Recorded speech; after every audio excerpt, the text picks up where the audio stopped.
탈무드에 나오는 한 이야기를 들려드리겠습니다. 나무를 팔아서 힘겹게 생계를 유지하던 한 랍비가 있었습니다. 그는 산에서 나무를 베어다가 그것을 시내에 들고 가서 팔았던 그런 랍비였습니다. 그는 이 시내를 오가는 시간이 너무 길어서 그 시간을 조금이라도 줄여서 본인이 해야 할 탈무드를 공부해야 하는 그 일에 더 열중해야 되겠다는 생각으로 당나귀 한 마리를 사기로 했습니다. 그리고 시내에 가서 한 아랍인 상인에게 당나귀 한 마리를 구입합니다. 랍비니까 그의 제자들도 있었겠죠. 제자들도 너무 기뻐했습니다. 이제 이 당나귀를 타고 다니면 마을과 시내를 오가는 시간이 훨씬 단축될 수 있겠구나라고 기쁜 마음에 이 당나귀를 이제 시냇가로 데리고 가서 열심히 나귀를 씻기 시작했습니다. 그러다가 당나귀 목에 다이아몬드가 있는 것을 발견을 한 거예요. 제자들은 기뻐서 어쩔 줄을 몰랐습니다. 하늘이 우리 선생님을 도우셨구나. 이제 이 지긋지긋한 나무꾼 생활 이제 면할 수 있겠구나. 그러면 탈무드를 더 열심히 공부하실 수 있는 시간도 확보될 것이고 우리를 가르치실 수 있는 시간도 더 많이 가지실 수 있겠구나. 너무나 기뻐하고 좋아했습니다. 그런데 그 랍비는 얼른 가서 상인에게 그 다이아몬드를 돌려주라고 이야기를 하는 겁니다. 제자들이 물었습니다. 하지만 선생님, 이 당나귀는 선생님이 사신 것 아닙니까? 랍비가 대답합니다. 그래, 내가 산 것은 당나귀지 다이아몬드가 아니지 않느냐. 내가 산 것만 갖는 것이 옳으니라. 그리고는 상인을 찾아갔습니다. 상인도 놀라서 물었어요. 아니, 당신은 이 당나귀를 샀고 다이아몬드는 이 당나귀에게 딸려 있었던 것인데 그걸 굳이 되돌려줄 필요가 있습니까? 그때 랍비가 대답했답니다. 유대인의 전통에 따르면 자기가 산 물건 외에는 가져서는 안 됩니다. 그러니 이것을 당신에게 돌려드리는 것이 당연합니다. 여러분이 짧은 이야기가 무엇을 교훈하는지 아마 금방 이해가 되실 겁니다. 그것은 바로 정직입니다. 정직. 유대인들은요, 이 자녀들을 교육할 때 정직이 저들의 몸에 배도록 그렇게 가르친다고 합니다.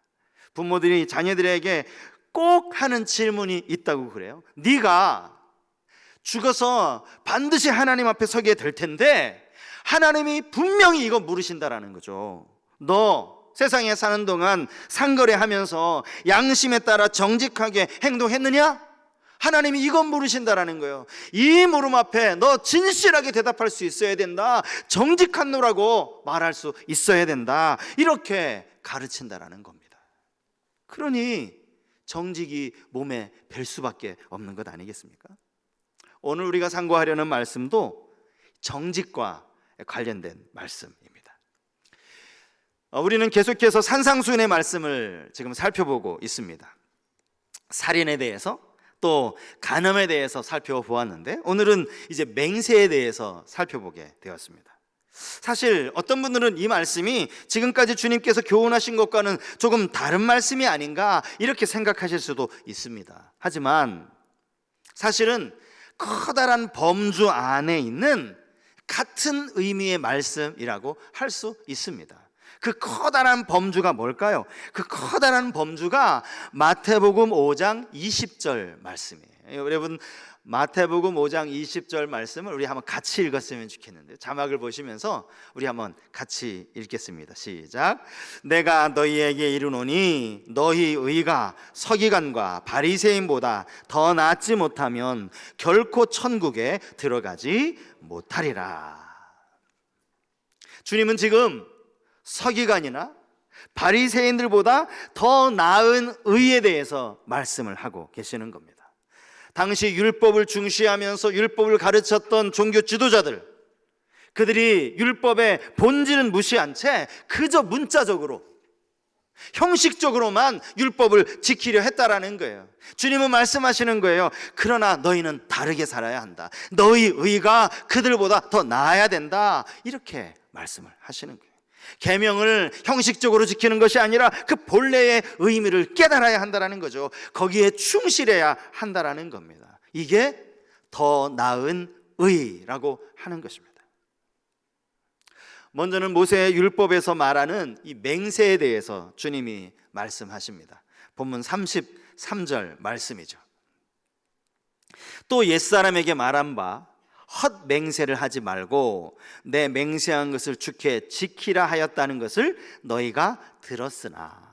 주님은 헛 맹세라고 말씀을 하시는데 사실 이것은 레위기 19장 12절에 나와 있는 거짓 맹세를 의미하는 겁니다. 너희는 내 이름으로 거짓 맹세함으로 내 하나님의 이름을 욕되게 하지 말라. 나는 여호와이니라. 거짓 맹세, 내 이름으로 거짓 맹세하지 마라. 그리고 너희가 맹세를 하였다면 그것을 반드시 지켜야 한다. 이것이 모세의 율법이라는 거예요.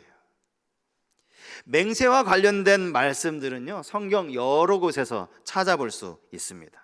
그렇다면 여러분, 사람들에게 왜 맹세가 필요했을까요? 히브리서 6장 16절에 보면 이런 말씀이 나옵니다. 사람들은 자기보다 더 큰 자를 가리켜 맹세하나니 맹세는 그들이 다투는 모든 일의 최후 확정이니라. 사실 하나님이 그렇게 하셨어요. 히브리서 기자가 그 부분도 이야기합니다. 하나님이 아브라함을 축복하셔야 되겠는데 하나님이 자기보다 더 큰 일을 찾으셨는데 자기보다 더 큰 이가 없는 거예요. 그래서 하나님이 자신을 이름을 걸고 맹세하시는 장면, 그 장면이 이 히브리서에 기록이 되어져 있습니다. 자기보다 더 큰 자를 가리켜 맹세한다는 말씀, 여러분 이 말이 어떤 의미인지 잘 아시죠? 사람들이 내 말은 못 믿을 것 같으니까 나보다 더 큰 존재를 맹세로 이용을 한다는 거예요. 그래서 우리 가운데 이런 분은 아마 한 분도 안 계실 거예요. 내가 맹세하건대 내가 이 말을 내가 우리 집에 키우는 강아지의 이름을 걸고 맹세한다. 여러분 이렇게 말씀하시는 분 계십니까? 강아지의 이름을 걸고? 강아지는요 사람보다 나은 존재가 아니에요. 사람보다 큰 존재가 아닙니다. 뭐 요즘에야 강아지의 위상이 얼마나 대단해지기는 했지만 여러분 그래도 강아지는 사람이 아니잖아요. 집에서 기르는 가축 아닙니까? 그런 면에서 말이죠, 사람들은요 맹세할 때 자기보다 더 큰 존재를 가리켜서 맹세를 한다는 거예요. 믿는 사람이건 믿지 않는 사람이건 맹세할 때마다 자주 사용하는 대상이 있어요. 사물이 있습니다. 그게 바로 하늘입니다. 내가 하늘에 걸고 맹세해. 사람들 이런 말 써요.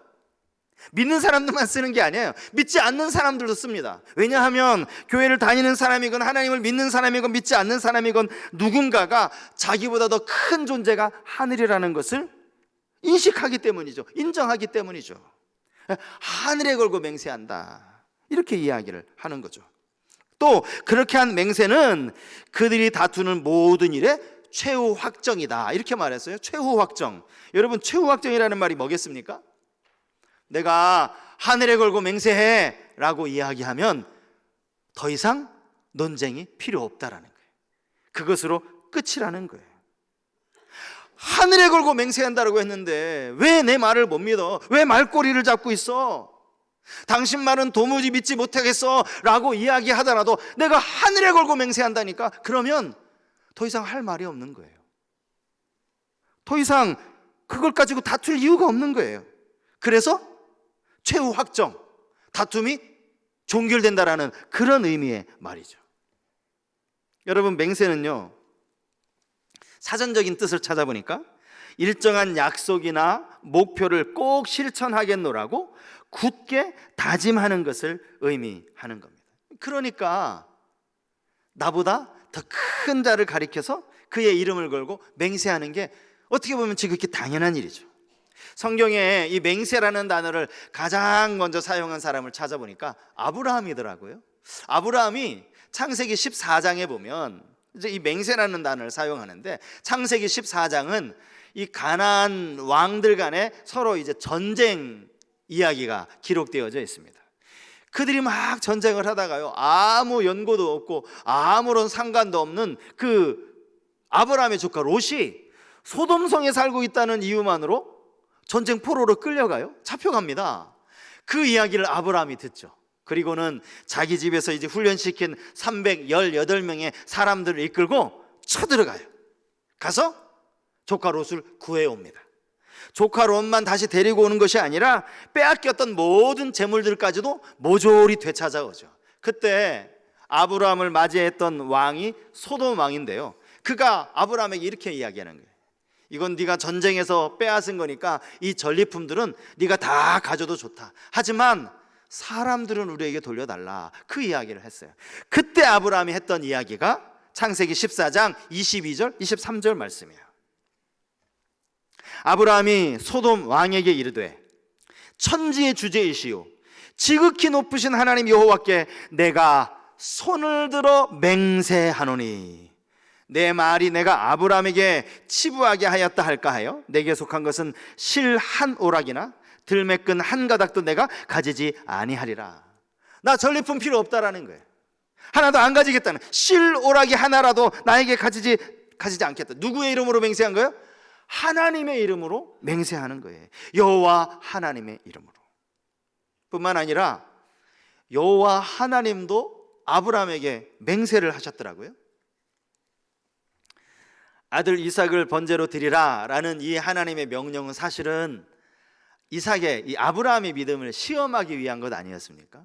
근데 아브라함이 실제로 이삭을 데리고 모리아 산으로 가더니요, 그를 결박하더니 그에게 칼을 들어서 이삭을 치려고 하는 거예요. 그때 다급하게 하나님이 아브라함을 부르십니다. 아브라함을 막으세요. 그러면서 하나님이 여기서 맹세하십니다. 맹세. 자, 창세기 22장 16절 17절 말씀입니다. 이르시되 여호와께서 이르시기를 내가 나를 가리켜 맹세하노니 네가 이같이 행하여 내 아들 독자도 아끼지 아니하였은즉 내가 내게 큰 복을 주고 내 씨가 크게 번성하여 하늘의 별과 같고 바닷가의 모래와 같게 하리니 내 씨가 그 대적의 성문을 차지하리라. 하나님도 맹세하세요. 그러니까 성경은 이 맹세 자체를 부정적으로 보지 않는다라는 거예요. 아브라함도 맹세하고 하나님도 맹세하고 신약에 가면 예수님도 맹세하시고 바울도 맹세하거든요.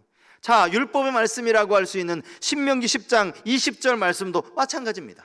신명기 10장 20절 말씀이요, 내 하나님 여호와를 경외하며 그를 섬기며 그에게 의지하고 그의 이름으로 뭐하라? 맹세하라. 맹세하라고 이야기합니다. 하나님의 이름으로 맹세하라는 거예요. 헛맹세, 거짓 맹세를 금하고 있는 것이지 맹세 자체는 하라고 성경이 말씀하고 있는 거예요. 맹세한 것은 반드시 지키라고 그렇게 말씀을 하고 있다라는 겁니다. 그런데요, 주님은 오늘 본문에서 도무지 맹세하지 말라고 말씀을 하시는 거예요. 도무지 절대 맹세하면 안 돼, 이렇게 말씀을 하시는 거예요. 나는 너희에게 이르노니 도무지 맹세하지 말지니. 우리가 언뜻 이 말씀을 잘못 오해하면, 야, 이거 예수님이 지금 모세의 율법을 정면으로 부정하고 계시는구나, 모세의 율법 지금 틀렸다고 말씀하시는 거구나, 그렇게 오해할 수 있는데 여러분, 그렇지 않습니다. 앞에서 이미 살펴본 것과 마찬가지로 주님은 이 말씀 역시 율법의 말씀을 부정하는 것이 아니라 율법의 그 근본적인 정신을 깨달으라고, 이 율법의 근본적인 정신이 무엇인지 그것을 우리에게 교훈하시는 그런 말씀이라는 거예요.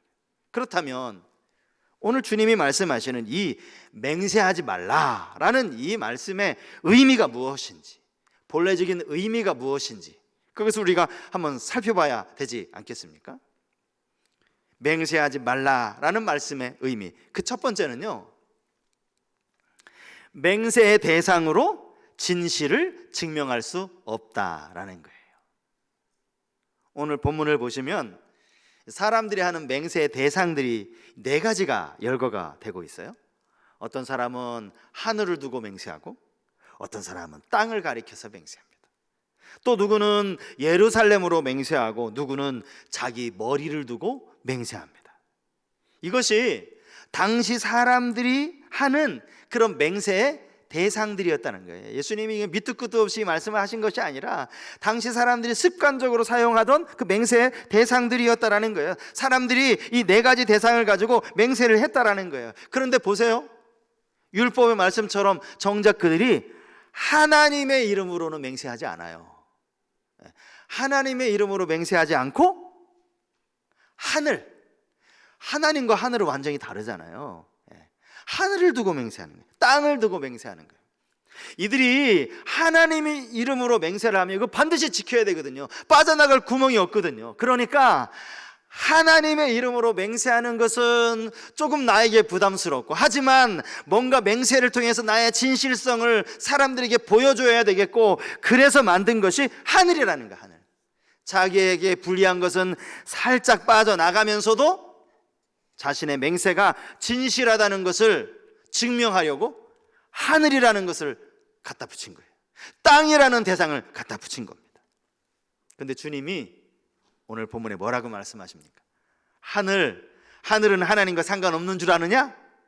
너희가 오해하고 있어. 하늘이나 땅이나 예루살렘이나 너희 머리도 하나님과 상관없는 게 하나도 없다라고 말씀을 하시는 거예요. 하늘은 하나님의 보좌라고 말씀하시죠. 땅은 하나님의 발등상이라고 말씀하십니다. 여기 발등상이라는 말은 다른 성경을 찾아보면 발을 두시는 곳, 발판, 이런 뜻을 가지고 있어요. 예루살렘은 큰 임금의 성이라고 했습니다. 여기서 말하는 큰 임금이 누구겠어요? 하나님이죠. 하나님을 예배하는 성전이 예루살렘에 있지 않습니까? 머리는요, 당시의 사람들 대개 이 머리하면 생명을 상징하는 것으로 쓰였습니다. 네 머리로도 하지 말라. 너의 생명이 너에게 있지 않다. 하나님께 있다. 네 스스로 머리털 하나 희게 할 수 있느냐? 검게 할 수 있느냐? 못하지 않느냐? 너의 생명도 하나님께 있다. 그러니 그렇게 맹세하지 말라라는 거예요. 오늘 주님이 말씀하시는 핵심이 무엇입니까? 사람이 자기보다 높은 어떤 대상을 가리켜서 맹세하지만 결국 그 맹세와 상관없이 못 지킬 맹세는 못 지키게 된다는 거예요. 하늘에 맹세하면 못 지킬 맹세도 지킬 수 있습니까? 사람들이 보통 요즘 사람들이 하는 맹세 가운데 어떤 맹세가 있습니까? 내가 내 말이 틀리면 내가 성을 갈겠다고. 그래서 정말 성 간 사람이 있습니까? 김 씨가 이 씨로 성 바꾼 사람이 있느냐고요. 내 손에 장을 지지겠다고. 여러분 손에 장 지지셨어요? 아니거든요. 뭐를 걸고 맹세해도 내가 지킬 수 없는 맹세는 하늘에 맹세하든 땅에 맹세하든 아무 의미가 없다라는 거예요. 사람이 지키지도 못할 약속을 하면서도, 자기도 그것을 알면서도 자기 의도대로 자기 어떤 목적에 따라서 하늘에 맹세한다라는 거예요. 그러니까 그 맹세 자체가 의미가 없다라는 거죠. 뭐에 맹세하는 게 뭐가 그렇게 중요하냐는 거예요. 네 의지가 중요하지. 맹세는 의미가 없다라는 그 의미로 주님 말씀하신 거예요. 또 하나, 주님 맹세하지 말라라고 말씀하시는 더 중요하고 근본적인 의미가 있어요. 그게 뭐냐 하면, 진실은 맹세가 아니라 존재로 증명되어야 한다는 거예요. 여러분 이 말씀 중요합니다. 존재로 증명되어야 한다라는 이 말이 참 중요한 말이에요. 존재로. 자, 본문 37절 말씀을 한번 보시겠습니다. 오직 너희 말은 옳다 옳다, 아니라 아니라 하라. 이에서 지나는 것은 악으로부터 나느니라. 여러분 이 말씀이 어떤 의미인지 아세요? 하늘을 걸고 내가 맹세해, 그런 말 할 필요 없다라는 거예요. 내 말이 진실이라고 말하면 그것으로 끝이라는 거예요. 이건 옳아라고 말하면 거기에서 끝이라는 거예요. 더 이상 말할 필요가 없다라는 거예요. 아니 진실을 말하는데 못하러 맹세를 하느냐고요. 주님이 말씀하시는 바리새인들이나 서기관들보다 더 나은 의가 뭡니까? 이것이 옳다라고 말했을 때 그걸 굳이 증명하지는 않아도, 거기에 맹세하지 않아도 그 존재로서 증명할 수 있는 거, 이게 더 나은 의라는 거예요. 그 사람이 옳다고 말했으면 그거 옳을 거야. 그 사람이 그렇다고 말했으면 그거 맞을 거야. 그의 정직함으로, 사람됨으로, 그의 존재로 증명하라는 거예요. 어떤 사람은요, 콩으로 매주를 쓴다라고 해도요, 그 말을 믿으려고 하지 않는 사람이 있어요. 콩으로 매주 쓰는 거 확실해? 너 그거 증거될 수 있어? 너 그거 맹세할 수 있어? 도무지 믿으려고 하질 않아요. 그런데 반대로 어떤 사람은요, 팥으로 매주를 쓴다고 하는 이런 말도 안 되는 이야기를 해도 그 사람이 그렇게 말해서 그러면 그게 맞을 텐데, 그런 사람이 있다고요. 그 말이 맞는지, 증거가 있는지, 맹세할 수 있는지 굳이 묻지도 않아요. 아, 그가 말했다고? 그러면 그 말이 맞을 거야. 여러분, 이 둘의 차이가 뭡니까? 존재에서 오는 차이예요. 존재에서. 여러분, 가만히 한번 생각을 해보십시오. 왜 맹세합니까? 아니, 내가 옳다고 말한 것, 옳다고 생각하는 것에 대해서 이게 옳다라고 말했는데 여기에 무슨 증거가 필요합니까? 왜 맹세가 필요하느냐고요? 언제부터 사람에게 이렇게 맹세가 중요하게 되었죠? 왜 자꾸 증거를 말해야 됩니까? 그건요, 그 사람의 말이 신뢰를 잃어가고 있기 때문이에요. 그냥 말하면 되는데 막 이것저것 따져가지고 막 증거를 제시해야 돼요. 막 하늘에 걸고 막 맹세를 해야 그나마 조금 믿어주려고 해요. 그 이유는 신뢰를 잃어버렸기 때문이라는 거죠. 한 사람, 두 사람 처음에는 믿었겠죠. 그러다가 이제 그 사람의 말이 거짓이라는 게 탄로가 난 거예요. 예? 그 양치기 소년처럼 말이죠. 탄로가 난 거예요. 그러니까 누가 뭐라고 이야기해도 그 사람 말이라면 의심부터 하는 거예요. 그 사람만큼 믿을만 해? 오늘 주님이 우리에게 말씀하시는 이 교훈의 핵심은 이것입니다. 믿음을 줄 수 있는 사람이 되라는 거예요. 맹세할 필요 없고 증거될 필요 없고 믿음을 줄 수 있는 사람. 그가 뭐라고 말하든지 저 사람이 말했어? 그 말을 왜 의심해? 아니, 그 사람이 말했는데 왜 의심해? 맞는 말일 거야. 그런 사람이 되라는 거예요. 증거가 필요 없는 사람. 2020년도에 그 기윤실에서 발표한 여론조사 자료가 있어요. 뭐 이런 거 아마 여러분들 신문으로 보신 적도 있고 또 들으신 부분들도 있을 겁니다. 전국의 성인 1000명을 대상으로 한국 교회의 신뢰도를 물은 거예요. 그랬는데 한국인 10명 중에서 6명이 기독교인들의 말과 행동을 신뢰하지 않는다, 이렇게 답했답니다. 10명 중에 6명. 한국 교회를 매우 신뢰한다라고 말한 사람은요, 고작 6.7%에 불과했다라는 거예요.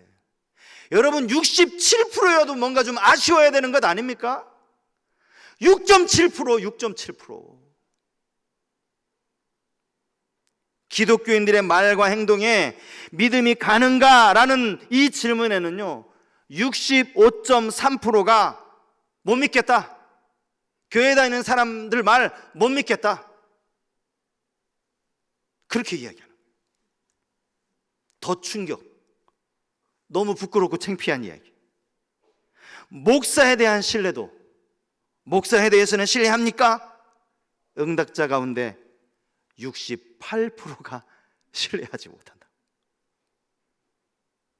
창피하죠. 부끄러운 일이죠.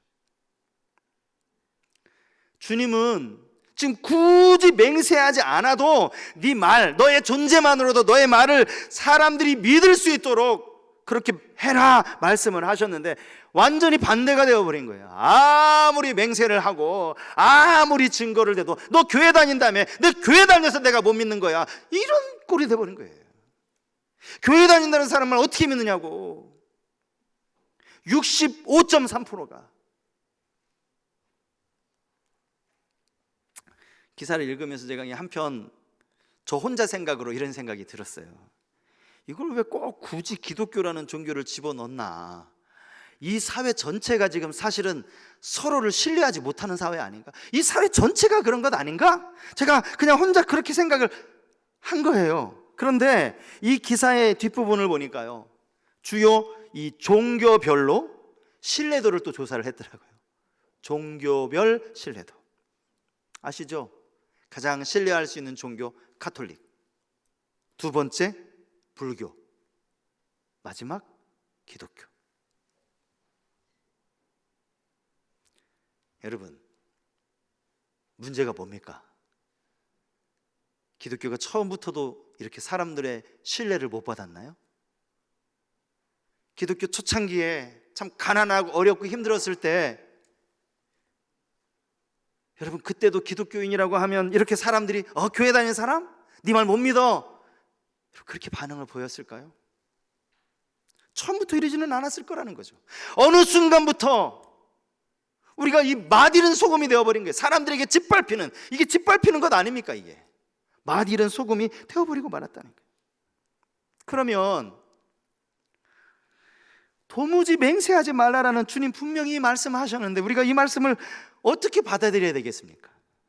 굳이 맹세하지 않아도 될 만큼 진실함과 정직함을 너의 존재로 보여주라는 이 말씀을 오늘 우리가 어떻게 받아야 되겠느냐고요. 주님, 아이고 저 설문조사 결과 보셨죠? 주님도 이제 안 될 것 같아요. 주님 6.7% 나왔답니다. 더 이상 우리가 아무리 해도 소용이 없을 것 같습니다. 맹세를 해도 못 믿어주는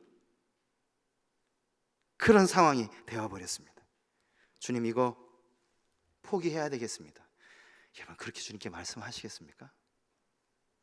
우리의 자녀들이요, 주일날 교회 다녀오면 월요일날 친구들에게 손가락질을 받는데요.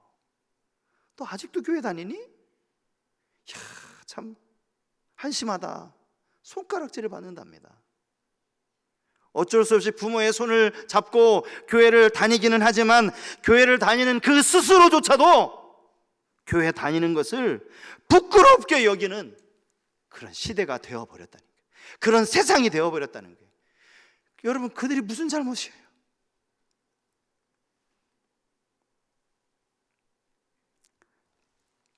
우리가 저들에게 이런 교회를 물려줘야 되겠습니까? 이런 신앙을 물려줘야 되겠습니까?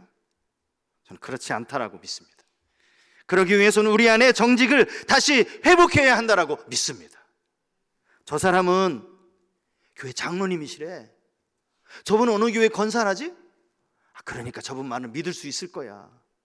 저분이 교회 목사라는데 저분 말은 분명히 거짓이 아닐 거야. 이 신뢰를 다시 회복할 수 있어야 한다는 거예요. 이것을 왜 우리가 노력해야 한다는 것입니다.